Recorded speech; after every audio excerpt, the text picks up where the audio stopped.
खास मुलाकात। आभासी दुनिया के मेरे दोस्तों, रतन लाल बोल रहा हूँ। काम की बात लाल की क्लास में आपका स्वागत है और पेश है अम्बेडकर रामा। आज खास मुलाकात में एक चर्चित नाम है। बहुत ज्यादा परिचय नहीं दूंगा, आप सब जानते हैं। बामसेफ के राष्ट्रीय अध्यक्ष श्री वामन मेश्राम साहब हैं। इनका जन्म 1957 में हुआ। 1975 में काशीराम जी के साथ इन्होंने बामसेफ जो ज्वाइन किया। अभी बामसेफ के राष्ट्रीय अध्यक्ष हैं। भारत मुक्ति मोर्चा, भारत युवा मोर्चा, तमाम तरह के संगठन, मुझे लगता है कि 1 दर्जन से ज्यादा संगठन से एसोसिएटेड हैं और बामसेफ के राष्ट्रीय अध्यक्ष हैं। वामन साहब, आपका स्वागत है अम्बेडकर धन्यवाद नामा में। धन्यवाद धन्यवाद। कैसे हैं आप? एकदम ठीक है। बामसेफ और कांशीराम जी से कब कैसे जुड़े, उसके पहले के अनुभव और जुड़ने के अनुभव और बाद के अनुभव। ठीक है जी बताएं। ये अनुभव काफ़ी अहम है। जब मैं पहली बार LLB फर्स्ट ईयर में अम्बेडकर लॉ कॉलेज में औरंगाबाद में पढ़ रहा था, तो ये 77 के आसपास की बात है। उस समय थोड़ा इमरजेंसी की सिचुएशन थोड़ी बहुत थी, पूरी तरह से याद नहीं आ रहा है, मगर उस दौरान हमारे लॉ कॉलेज में जो स्टूडेंट एसोसिएशन था, उसके प्रेसिडेंट कोई गजभिये नाम के स्टूडेंट थे जी, नागपुर के साइड के। उन्होंने स्टूडेंट एसोसिएशन का उद्घाटन करने के लिए काशीराम जी को अम्बेडकर लॉ कॉलेज में बुलाया था। जब काशीराम जी अम्बेडकर लॉ कॉलेज में आए तो उद्घाटन करने का कार्यक्रम था अम्बेडकर लॉ कॉलेज के स्टूडेंट एसोसिएशन का।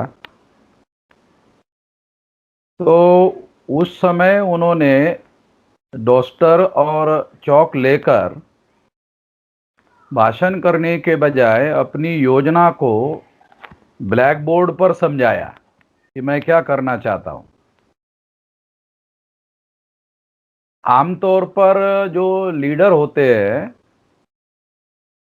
वो लीडर भाषण देकर अपनी जिम्मेदारी समाप्त मानकर चले जाते हैं, मगर उस समय काशीराम जी ने भाषण देने के बजाय अपनी योजना को उन्होंने ब्लैक बोर्ड पर लिखकर समझाया।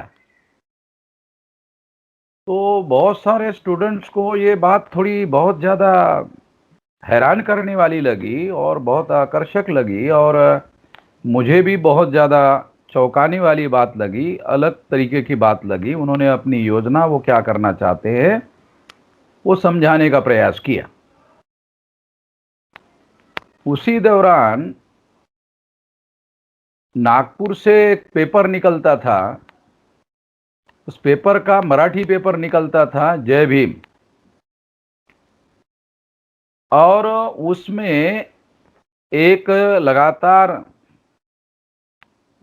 सीरियल वाइज आर्टिकल छप रहे थे। बामसेफ और कांशीराम आम्बेडकरी आंदोलन के लिए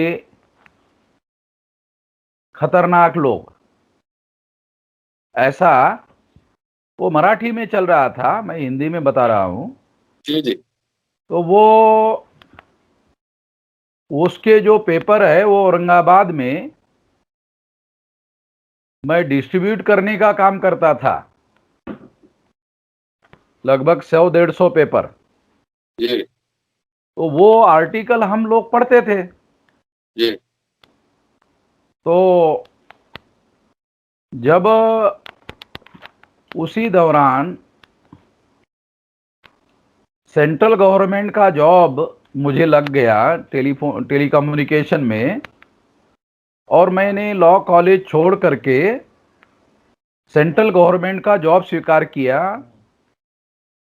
जब मैं जॉब में आया तो मेरी जिम्मेदारी ट्रेनी के तौर पर 6 महीने के लिए वीएन पाटिल नाम का जो सीनियर आदमी थे उनके निगरानी में काम करने के लिए ऑफिस के जो सुपरवाइजर थे उन्होंने जिम्मेदारी लगाई कि आप इनके हाथ के नीचे ट्रेनिंग लो। तो वीएन पाटिल क्या करते थे, 6 बजे तक मुझे ऑफिस का काम सिखाते थे और 6 बजे के बाद डायरेक्ट ऑफिस से बामसेफ के ऑफिस में लेके जाते थे मीटिंग में। और इस तरह से फिर बामसेफ के संगठन की मुझे जानकारी मिली। बामसेफ संगठन की जानकारी तो वो जय भीम पेपर में बहुत सारी विरोध की बातें उसमें लिखकर आ ही रही थी, वहां से मुझे ये जानकारी मिली।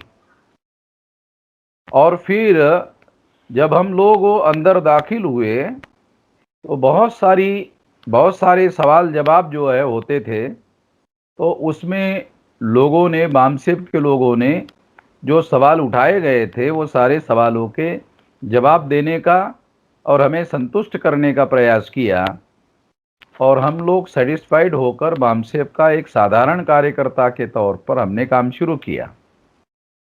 उसके बाद नागपुर में काशीराम जी ने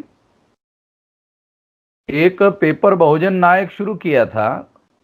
फिर हमने जय भीम पेपर डिस्ट्रीब्यूट करना बंद कर दिया और बहुजन नायक का पेपर डिस्ट्रीब्यूट करना शुरू कर दिया। संगठन के कार्यकर्ता के तौर पर भी 100-150 अखबार जो है हम लोगों तक पहुंचाने का काम करते थे। तो इस तरह से ये इस आंदोलन में हमारी शिरकत हुई, प्रवेश हुआ और वहाँ से हम लोग लगातार इस बात को काम करते रहे।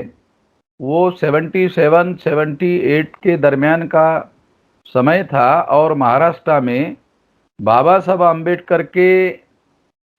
आम्बेडकर का नाम मराठवाड़ा विद्यापीठ को उसका नाम दिया जाए, इस तरह का भी एक बहुत बड़ा आंदोलन उस दौरान चल रहा था। तो हम लोग, राष्ट्रीय अधिवेशन होने वाला था 78 के आसपास नागपुर में, तो हम जाने वाले थे। तो नागपुर से लॉन्ग मार्च का आंदोलन प्रोफेसर जोगेंद्र कवाड़ के नेतृत्व में नागपुर से औरंगाबाद तक चलने वाला था। तो काशीराम जी ने हमको वो लॉन्ग मार्च चलाने वाले लोग जो है या ये आंदोलन में जो लोग हैं उनको जो भी चंदा इकट्ठा हुआ वो उनके ऊपर खर्चा करने के लिए हमको कहा और नागपुर आने के लिए मना कर दिया। तो इस तरह से हम लोग शुरू के पीरियड में इस काम में लगे रहे। शुरुआत में इस तरह से हमने इस संगठन में प्रवेश किया। ये 77-78 के दरमियान की बात थी। उस समय मैं अभी ग्रेजुएट हो ही गया था और एलएलबी फर्स्ट ईयर में एडमिशन लिया था, उस दौरान की बात है। जी जी जी। विश्राम साहब, ये बताएं हमारे दोस्तों को कि अभी बामसेफ के कितने घटक हैं। सब कई घटक मैं काउंट नहीं कर पाता। और ये बिखराव, ये विखंडन कब और क्यों शुरू हुआ? ये जो बिखराव की बात है, जब बामसेफ जिस तरीके का ये सेंट्रल गवर्नमेंट, स्टेट गवर्नमेंट के एम्प्लॉइज का संगठन था और ये संगठन में काम करने वाले जो मुलाजिम लोग थे, एम्प्लॉइज लोग थे, ये किसी राजनीतिक गतिविधि में हिस्सा नहीं ले सकते थे। अगर लिया तो उनकी नौकरियां जा सकती थी।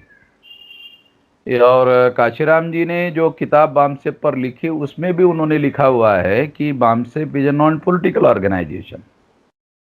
मगर जब इसका उपयोग राजनीतिक कार्य के लिए होने लगा तो बहुत सारी लोगों की नौकरियां जो है वो खतरे में पड़ गई और कुछ लोगों की नौकरियां भी गई, ऐसा खतरा हो गया था। तो फिर इस मुद्दे पर काफ़ी विवाद हुआ और विवाद होने के बाद में बामसेफ को पॉलिटिकल एक्टिविटी से अलग करने के लिए जो उसके सेंट्रल एग्जीक्यूटिव कमेटी के 37 मेंबर थे तो 37 मेंबर में से 33 मेंबर्स लोग दिल्ली में इकट्ठा होकर उन्होंने पॉलिटिकलाइजेशन ऑफ बामसेप से बामसेप को बचाव करने के लिए उसको अलग करने का निर्णय लिया और उसको उन्होंने एक रजिस्टर ऑर्गेनाइजेशन में रूपांतरित किया।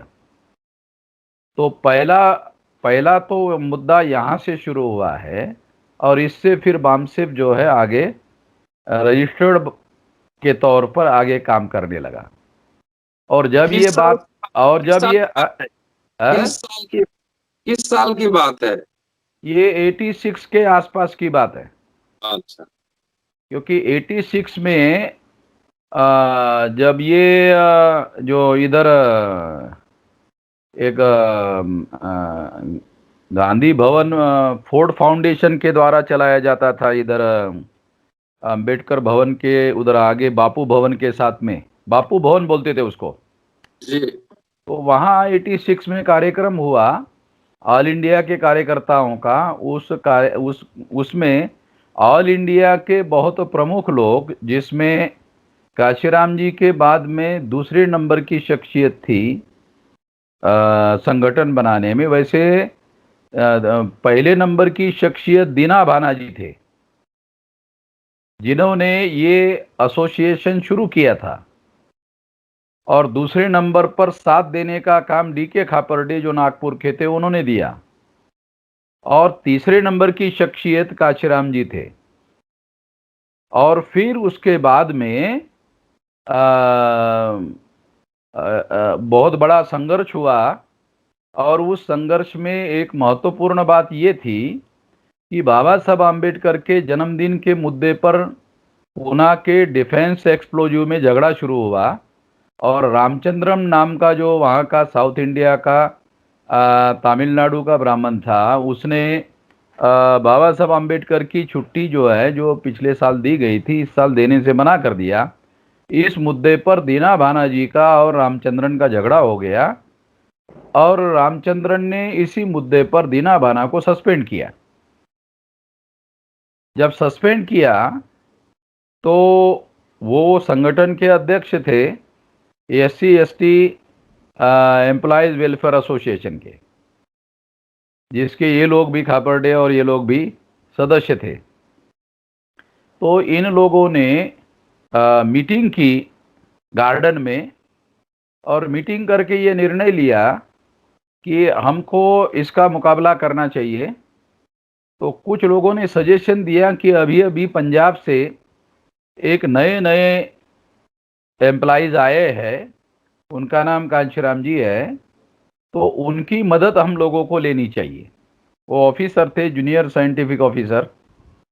तो वो उनकी मदद लेने के लिए उनके घर में गए।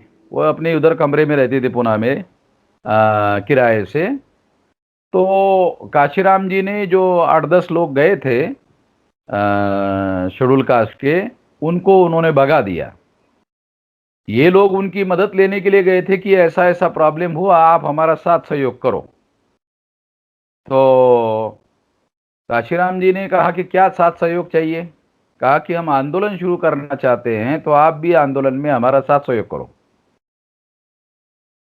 तो उस समय काशीराम जी ने उन लोगों को भगा दिया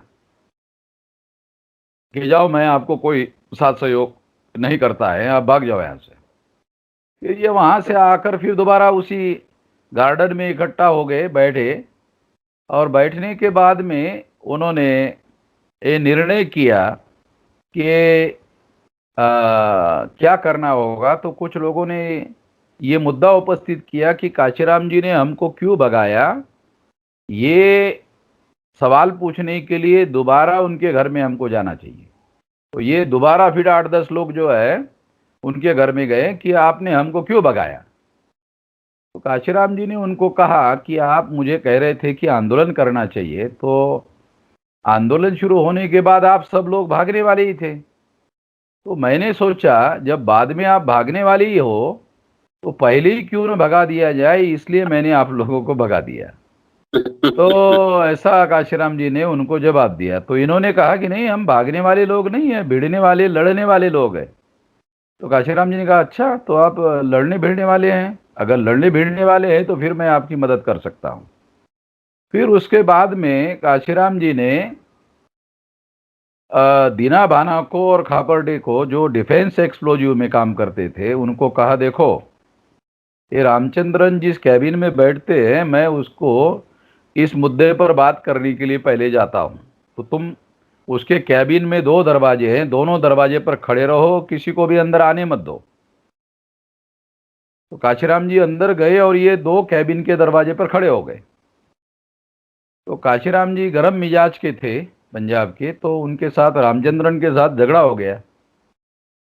झगड़ा हो गया तो उन्होंने उसके बाल पकड़े, रामचंद्रन के। हाँ हाँ, बाल पकड़े, और बाल पकड़कर उसका जो बहुत लंबा टेबल था, टेबल पर कांच रखा हुआ था, वो तो बाल पकड़कर उन्होंने उसको वो कांच के टेबल पर ऐसा दबाकर मारना शुरू किया। उसके 2-3 बार जब ऐसा किया तो उसके नाक से ब्लड निकल रहा था। खापर्डे ने देखा, खापर्डे साहब ने देखा, तो वो देना भाना जी के बाद दौड़ते गए, अरे वो उसके नाक से खून निकल रहा है, कहीं मर ना जाए। वो दोनों लोग दरवाजा छोड़कर उसको काशीराम जी को छोड़ने के लिए गए और उसको काशीराम जी को छुड़ाया। तो बाद में क्या किया, वो रामचंद्रन जो जनरल मैनेजर था उसने ये दोनों को बाद में खापर्डे साहब को भी सस्पेंड किया था, तो दोनों को रिवोक किया और फिर काशीराम जी को सस्पेंड किया।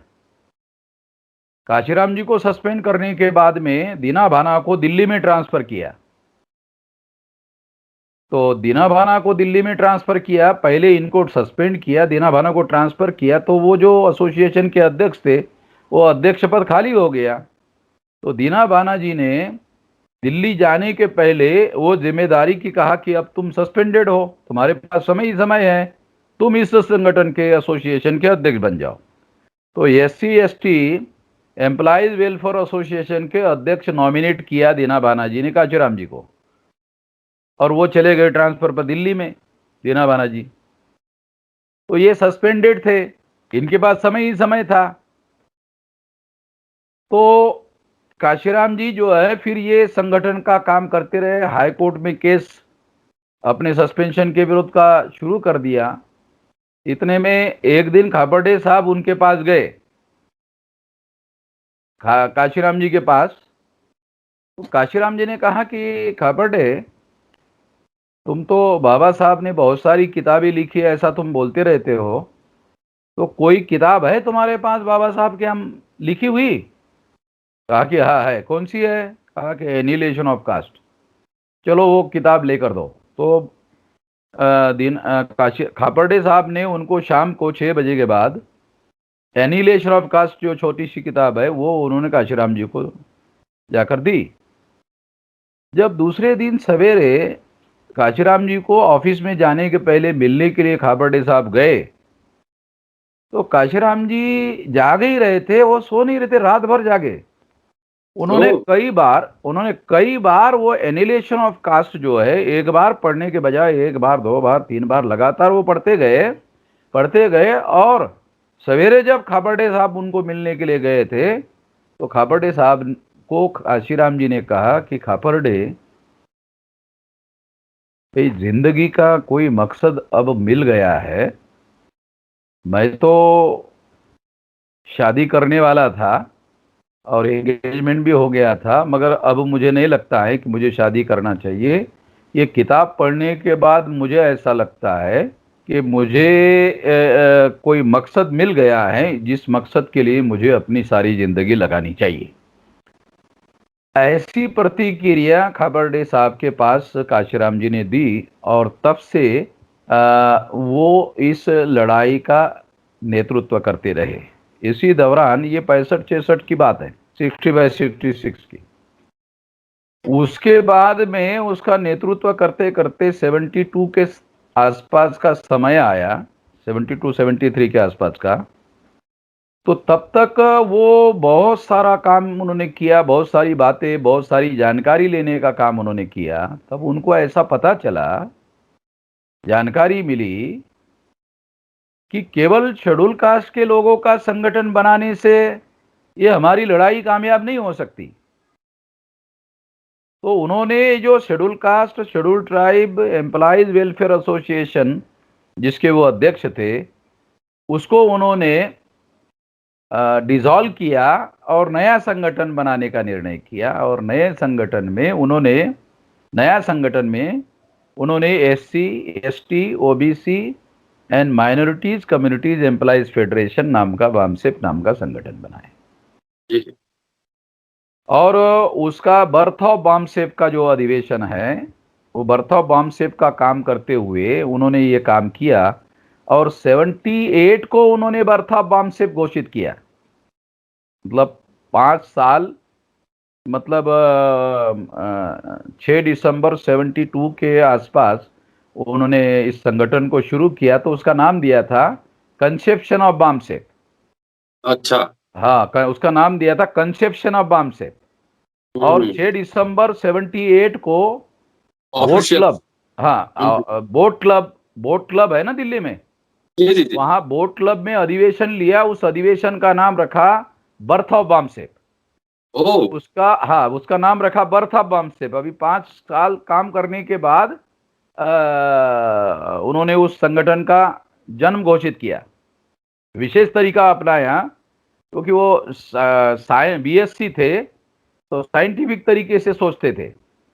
फिर उसका उद्घाटन करने के लिए उत्तर प्रदेश के और बिहार के बॉर्डर के शायद आजमगढ़ या उस साइड के रामधन उस समय मेंबर पार्लियामेंट हुआ करते थे।